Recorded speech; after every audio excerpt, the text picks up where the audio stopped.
Hello friends. आज हम बात करेंगे सेवन्थ क्लास की ज्योग्राफी चैप्टर 1 पर्यावरण की। सिक्स क्लास की ज्योग्राफी के हर चैप्टर मैं चैनल पे अपलोड कर चुकी हूँ, तो आप उसको देख सकते हैं चैनल पे जाके सारे चैप्टर। अब हम पर्यावरण चैप्टर देखते हैं। सेवन्थ क्लास की ज्योग्राफी है चैप्टर 1 पर्यावरण। इसके हर एक पॉइंट देखते हुए हम आगे बढ़ेंगे कि कहीं से कुछ भी क्वेश्चन पूछ लिया जाता है तो हम इसके हर एक इंपॉर्टेंट पॉइंट जो आ सकता है वो हम देखेंगे। ठीक है, तो पर्यावरण देखते हैं कि पर्यावरण क्या है। तो हमारे आसपास क्या होता है, जो भी चीजें दिखती है सभी पर्यावरण है। वो मानव निर्मित भी हो सकता है, प्राकृतिक भी हो सकता है, और मानव पर्यावरण यानी कि मनुष्य, हम भी एक पर्यावरण है, पर्यावरण के पार्ट है।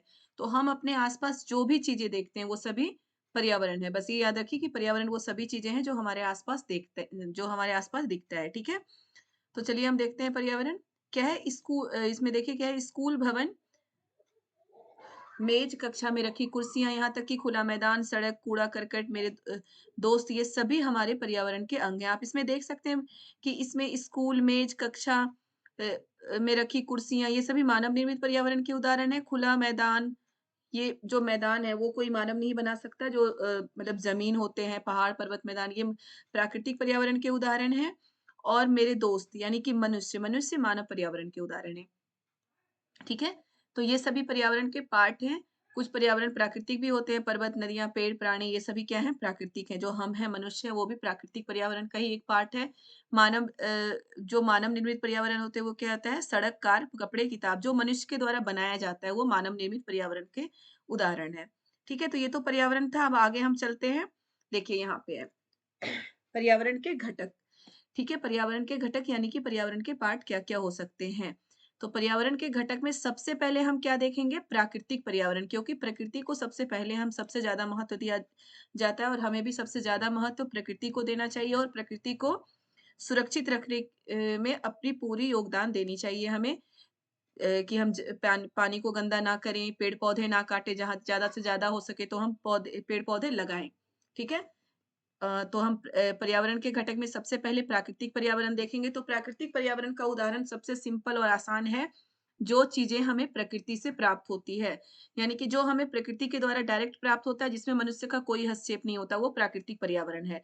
बेटा यही चीज मैं आपको लास्ट चैप्टर में जो सिक्स क्लास की ज्योग्राफी का लास्ट चैप्टर था उसमें भी था कि प्राकृतिक वनस्पति क्या है। तो वो मैं आपको थोड़ा सा रिमाइंड करा रही हूँ, क्योंकि यहाँ पे प्राकृतिक पर्यावरण है, प्राकृतिक वनस्पति दोनों मिलता जुलता शब्द है। तो प्राकृतिक वनस्पति क्या होता है, जो मनुष्य की सहायता के बिना अपने आप उग जाता हो, यानी कि उसमें मनुष्य की कोई सहायता नहीं होती, वो अपने आप उगते हैं, प्रकृति के द्वारा हमें मिलता है, उसे हम प्राकृतिक वनस्पति कहते हैं। वैसे ही प्राकृतिक पर्यावरण क्या है, जो प्रकृति के द्वारा हमें डायरेक्ट मिला हो, जैसे जल। जल मनुष्य नहीं बना सकता, पानी, जलमंडल का पूरा क्षेत्र प्राकृतिक पर्यावरण का उदाहरण है। वायु, हवा, हवा भी मनुष्य नहीं बना सकता, ये भी प्राकृतिक पर्यावरण का उदाहरण है। स्थल यानी कि स्थल मंडल का भाग, जमीन, ये भी प्राकृतिक पर्यावरण का उदाहरण है। सजीव, सजीव यानी कि जितने भी सजीव बस चीजें हैं, जैसे जीव जंतु, मनुष्य, ये सभी प्राकृतिक पर्यावरण के उदाहरण हैं। सजीव या जैव मंडल। ठीक है, सजीव जो प्राणियों का पूरा क्षेत्र होता है उसे हम जैव मंडल कहते हैं। ये सभी प्राकृतिक पर्यावरण के उदाहरण है। कौन सा, जल, वायु, स्थल और सजीव, ये सभी प्राकृतिक पर्यावरण के उदाहरण हैं। अब है मानव निर्मित पर्यावरण के उदाहरण। मानव निर्मित, नाम से ही देखो क्लियर है, मानव निर्मित यानी कि जो मनुष्य बनाता हो। वैसी कोई भी चीज जो मनुष्य के द्वारा बनाया गया हो वो मानव निर्मित पर्यावरण के उदाहरण है। इमारतें, घर मनुष्य बनाता है। पार्क, पार्क भी प्रकृति के द्वारा नहीं बनता है, वो मनुष्य खुद बनाता है। पुल, सड़क, स्मारक, उद्योग, ये सभी मानव निर्मित पर्यावरण के उदाहरण है, यानी कि जो मानव बनाता है। अब है लास्ट है आपका मानव। तीसरा जो पर्यावरण का घटक है वो है मानव। मानव से जो बनता हो उसे हम मानव पर्यावरण कहते हैं। उसमें क्या है, एक व्यक्ति, परिवार, परिवार भी हमारा मनुष्य से ही बनता है। समुदाय, समुदाय भी मनुष्य से मिलके बनता है। धर्म, धर्म भी मनुष्य का ही मनुष्य ही से मिलके बना हुआ है। शैक्षिक यानी कि जो हम शैक्षिक होते हैं जिसमें सभी लोग बैठ के पढ़ाई कर रहे हैं, मनुष्य ही करते हैं। आर्थिक, राजनीतिक स्थिति, ये सभी मानव निर्मित मानव पर्यावरण के उदाहरण है। ठीक है, तो हम पर्यावरण के घटक देख चुके हैं कि पर्यावरण के घटक तीन होते हैं, प्राकृतिक, मानव निर्मित और मानव। प्राकृतिक पर्यावरण वो होता है जो प्रकृति से हमें डायरेक्ट प्राप्त होता है। मानव निर्मित पर्यावरण वो है जो मानव के द्वारा बनाया जाता है। और मानव पर्यावरण वो है जो मानव से बनता हो। ठीक है, तो आगे हम चलते हैं। देखिए यही चीज़ जो मैं आपको भी पढ़ा चुकी हूँ, ये कि ऊपर के वार्तालाप से आप समझ गए होंगे, किसी भी जीवित प्राणी के चारों ओर पाए जाने वाले लोग, स्थान एवं प्रकृति को पर्यावरण कहते हैं।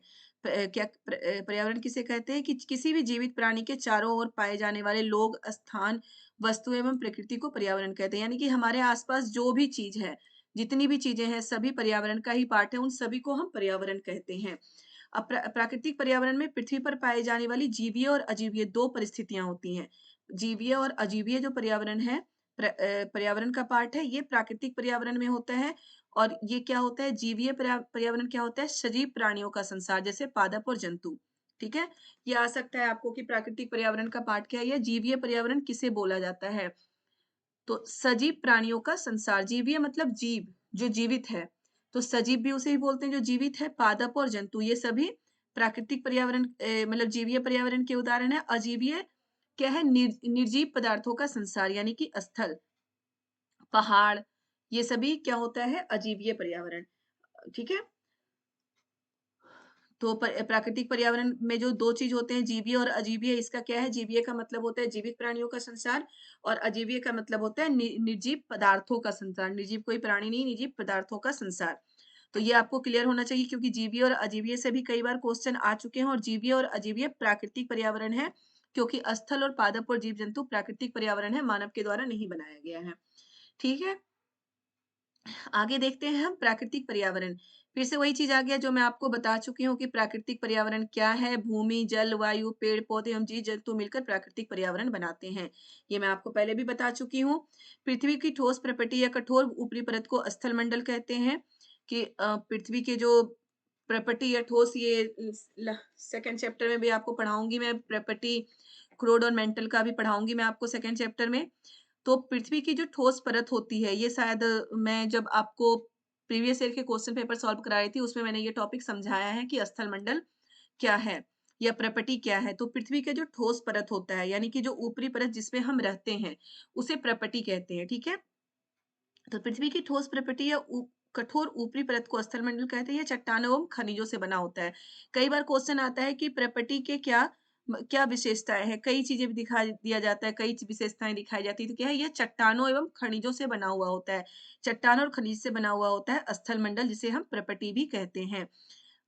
यह एवं मिट्टी की पतली परत से ढका होता है। ये पहाड़, पठार, घाटी आदि जैसी विभिन्न स्थलाकृतियों वाली विषम धरातल होती है। मतलब अलग-अलग तरह की धरातलें यहाँ पे पाई जाती है। पहाड़ी भाग भी है, पठारी भी है, मैदानी भी है। ये सारे कहाँ पे है? प्रपटी पे है, हमारे स्थल मंडल पे पाए जाते हैं। ठीक है? अब स्थल मंडल वह क्षेत्र है जो हमें वन, कृषि, मानव बस्तियों के लिए भूमि, पशुओं को चरने के लिए घास स्थल प्रदान करता है। पता है आपको कि स्थल मंडल वही है जो हमारे लिए बस्तियों के लिए भूमि, पशुओं के चरने के लिए घास स्थल, और कृषि के लिए जमीन, वन, ये सब प्रदान करता है। मतलब जो पृथ्वी का भाग है, जो स्थल है, ठोस है, प्रपटी है, जिसपे पानी नहीं है, उसे हम स्थल मंडल कहते हैं। ठीक है? अब ये देखिए क्या है, इसमें जो शब्द की उत्पत्ति, पर्यावरण यानी एनवायरनमेंट शब्द की उत्पत्ति फ्रेंच शब्द एनवायरोनर से या एनवायरोनर से हुई है, जिसका अर्थ है पड़ोस। तो ये आपको बेटा ये सब याद रखना है कि पड़ोस किसे कहते हैं, पर्यावरण शब्द का अर्थ क्या है। तो फ्रेंच भाषा में पर्यावरण शब्द का क्या अर्थ है या फिर क्या है, तो पड़ोस, पर्यावरण को पड़ोस भी बोला जाता है। ठीक है? अब यहाँ पे देखिए ये चीज़ हम पहले भी पढ़ चुके हैं, जैवमंडल, वायुमंडल, जलमंडल और स्थलमंडल। जलमंडल क्या है? जलीय क्षेत्र जो है जलमंडल है। वायुमंडल जो हमारे मतलब कि हमारे आसपास जो वायु की परतें हैं, वो वायुमंडल है। स्थलमंडल क्या है? जो ठोस प्रकृति है, उसे स्थलमंडल कहते हैं। जैवमंडल इन सभी का मिक्स रूप है। मतलब वायुमंडल, जलमंडल, स्थलमंडल, ये इन सभी का मिक्स रूप है, जहाँ पे जीवन संभव हो, उसे हम जैवमंडल कहते हैं। ठीक है?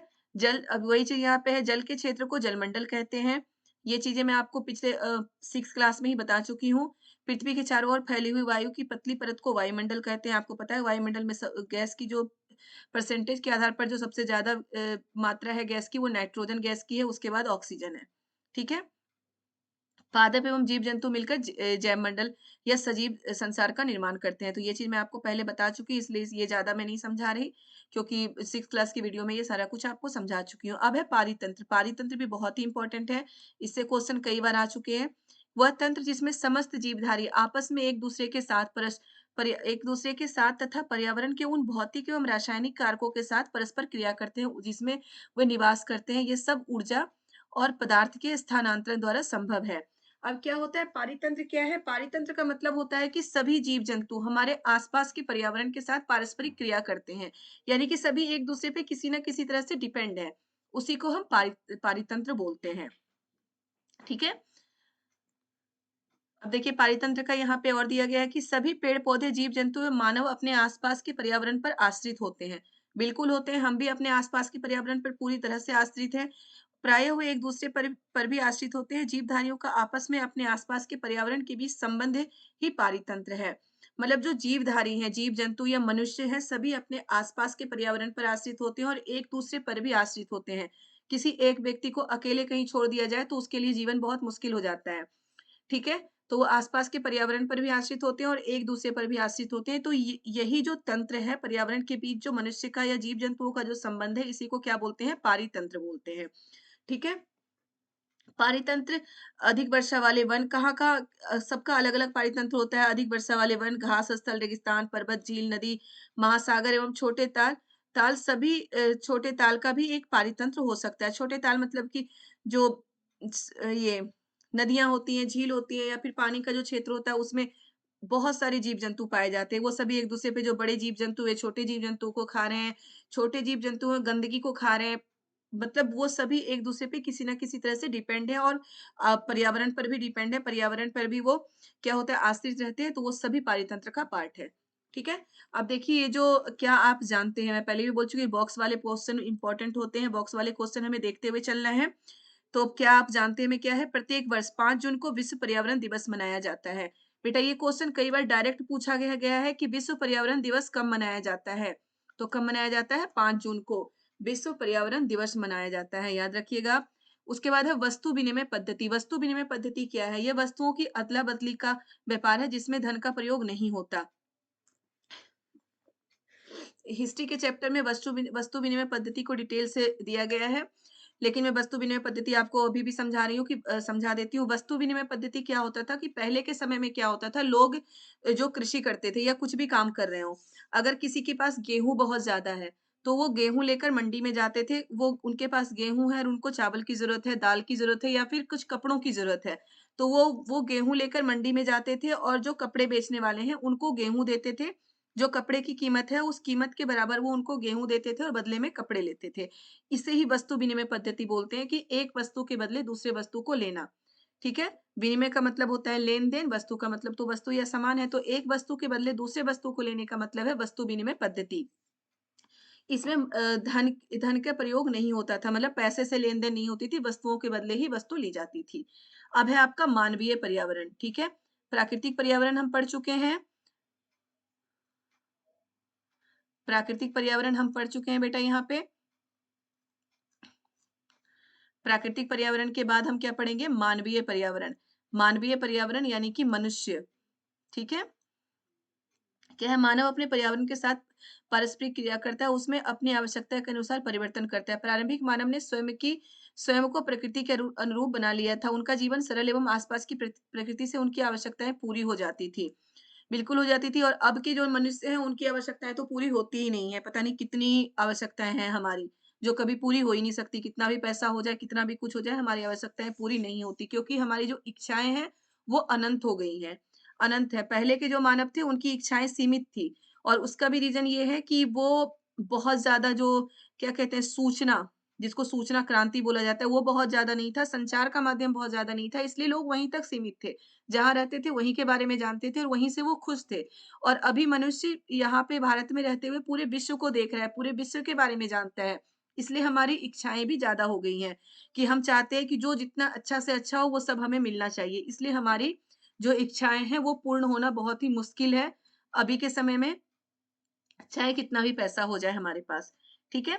अब ये क्या है वस्तु विनिमय पद्धति, ये मैं आपको बता चुकी हूँ कि वस्तु विनिमय पद्धति का विकास भी क्या हुआ था पहले के ज़माने में मनुष्य करते थे वस्तु विनिमय पद्धति और जो सूचना क्रांति से पूरे विश्व में संचार सहज और द्रुत हो गया है। जो सूचना क्रांति है यानी कि जो फ़ोन, टेलीविज़न, रेडियो ये सब जब इस्तेमाल होने लगा तो इससे क्या हुआ पूरे विश्व में मतलब ये सूचना देना बहुत ही सहज और द्रुत हो गया। हम पूरे विश्व में सूचनाएँ दे सकते हैं, सूचनाएँ ले सकते हैं। जैसे मैं यहाँ बैठ के आपको पढ़ा रही हूँ और आप इतने सारे लोग मेरा बनाया हुआ वीडियो देखकर उससे लाभ ले रहे हैं।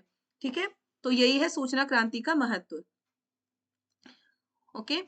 तो हम मानवीय पर्यावरण देख चुके हैं बेटा। मानवीय पर्यावरण का मतलब होता है मनुष्य और मनुष्य से बनी हुई चीज़, मनुष्य मतलब मानव से जो चीज़ें बनती हैं उसे मानवीय पर्यावरण कहते हैं। ठीक है? और इसमें ये देख लीजिए, मुझे ये नहीं मिल पाया इसमें, प्राकृतिक पर्यावरण हो गया, मानवीय पर्यावरण, मानव निर्मित पर्यावरण। ठीक है? तो मानव निर्मित पर्यावरण मैं आपको समझा देती हूँ, बहुत ही ईज़ी है। मानव निर्मित पर्यावरण का मतलब होता है मानव के द्वारा बनाया गया, जो मनुष्य के द्वारा बनाया गया कुछ भी हो, कंप्यूटर हो, पेंसिल हो, बुक हो, जो मैं यूज़ कर रही हूँ आपको पढ़ाने में, मैं वही चीज़ें बता रही हूँ आपको, कंप्यूटर हो, pencil, book, mouse, book, notebook, table, मतलब जो भी है, जो मनुष्य के द्वारा बनाया गया है, जो मनुष्य बनाता है, उसे मानव निर्मित पर्यावरण कहते हैं। तो ये चैप्टर बेटा अच्छे से आपका क्लियर हो गया होगा। अगर कुछ रह गया हो तो आप बिल्कुल मुझे कमेंट में पूछ लें कि मैम ये रह गया, आप मुझे ये समझा दीजिए, मैं बिल्कुल समझाऊँगी। तो आप देख लें इस चैप्टर ये चैप्टर क्लियर हो चुका है। अब मैं हम थोड़ा-सा ये देख लेते हैं। अ, ऑब्जेक्टिव इनमें से कौन-सा प्राकृतिक पारितंत्र नहीं है? ये क्वेश्चन बेटा सीटेट के एग्ज़ाम में भी आ चुका है, बिल्कुल सीधा क्वेश्चन आया है कि इनमें से कौन-सा प्राकृतिक पारितंत्र नहीं है? मरुस्थल, ताल और वन। और कन्फ्यूज़ हो जाते हैं लोग कि ये सारे तो प्रकृति के द्वारा है, ताल मतलब कि तालाब। तो आपको याद रखना चाहिए मरुस्थल तो हमें प्रकृति के द्वारा मिला है, वन भी हमें प्रकृति के द्वारा मिला है, लेकिन ये जो ताल है ये मनुष्य बनाता है, तो ये मानव निर्मित पारितंत्र है। ये प्राकृतिक पारितंत्र नहीं है। तो इसमें ऑप्शन क्या आएगा? ताल। और ये सीधा क्वेश्चन बिल्कुल यहीं से उठा के सीटेट में एक बार पूछा गया है। ठीक है? इनमें से कौन-सा मानवीय पर्यावरण का घटक नहीं है? मानवीय पर्यावरण का घटक कौन-सा नहीं है? स्थल, धर्म, समुदाय। धर्म भी मानवीय पर्यावरण का घटक है, समुदाय भी मानवीय पर्यावरण का घटक है, स्थल मानवीय पर्यावरण का घटक नहीं है। इनमें से कौन-सा मानव निर्मित पर्यावरण है? पहाड़, समुद्र, सड़क। क्या है? सड़क, मानवीय पर्यावरण का उदाहरण है, मतलब मानव निर्मित पर्यावरण का उदाहरण, सॉरी। मानव ने जिसे बनाया है, पहाड़ मनुष्य नहीं बना सकता, समुद्र भी मनुष्य नहीं बना सकता, सड़क मनुष्य बनाता है, तो सड़क मानव निर्मित पर्यावरण का उदाहरण है। इनमें कौन-सा पर्यावरण के लिए खतरा है? पादप वृद्धि, जनसंख्या वृद्धि, फसल वृद्धि। तो जो जनसंख्या वृद्धि है, वो पर्यावरण के लिए खतरा है, ये हमेशा ही बताया जाता है। चलिए मैचिंग वाला हम देखते हैं, जैव मंडल। जैव मंडल क्या है? वह संकीर्ण क्षेत्र जहाँ जल, स्थल एवं वायु पारस्परिक क्रिया करती है, उसे हम क्या बोलते हैं? जैव मंडल। ठीक है? वायुमंडल क्या है? पृथ्वी को घेरने वाली वायु की चादरें। सॉरी मैं ये मैच कर दूं, मैंने बस इतना कर दिया है। जैव मंडल, वायुमंडल, पृथ्वी को घेरने वाली वायु की चादरें। जलमंडल, जलीय क्षेत्र। और पर्यावरण क्या है? पृथ्वी का गुरुत्वाकर्षण बल हो ही नहीं सकता, पर जीवों और उनके परिवेश के बीच संबंध।